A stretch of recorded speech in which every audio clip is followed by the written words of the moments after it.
I'm the luckiest guy in the world because I'm doing what I want to do.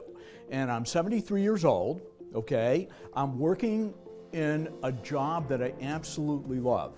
Going to work every morning is fun, okay? And the job that I have, interestingly enough, is one that I can tailor make to my lifestyle. So I'm able to stay in this job as long as I want, okay? I can take time off. Sandy and I try and budget 12 to 14 weeks of travel around the world or wherever we want to go, okay? The job allows me to do that. In addition, it gives me time off to stay healthy. It gives me time to take off to swim competitively, so I got to work out a couple hours a day, okay? And the job that I have allows me to do this. But the other thing that the job allows me to do is it allows me additional resources to work with as we go through life. For those people who dive into cliff retirement, okay, all of a sudden what you have on that date is what you have. You know, maybe you can get some investment income out of it that's better than the natural, and maybe it'll go the other way. You know, maybe there'll be an inheritance, but these are all things you can't control. And so you've got brakes on you. And one of the things we find people worrying about is what happens if the stock market goes up? What happens if it goes down? What happens if inflation goes up and gas costs go up?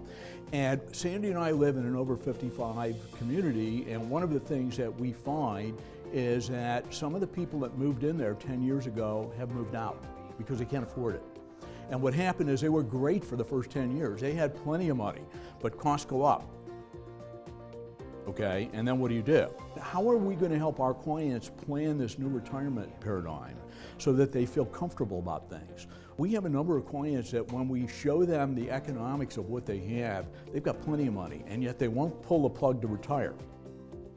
And the reason is that security gap. Well, what if this happens? What if this happens? So how do we change the rules, and how do we make them fit what we want to do so that we can have the life we want to have and have absolute control over what we're trying to do? Life doesn't change in its continuity. It's just how do you tweak what you have to make it work the way you want it to work?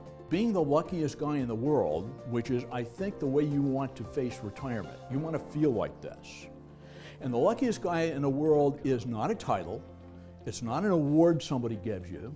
You don't win a contest.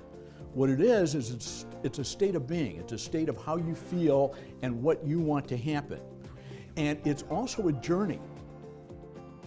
So once you start to work your way into feeling like the luckiest guy or luckiest gal in the world, you're gonna notice immediate results. And guess what? It just keeps getting better and better and better. And I don't think it ever ends. I think you just keep getting luckier and luckier and luckier.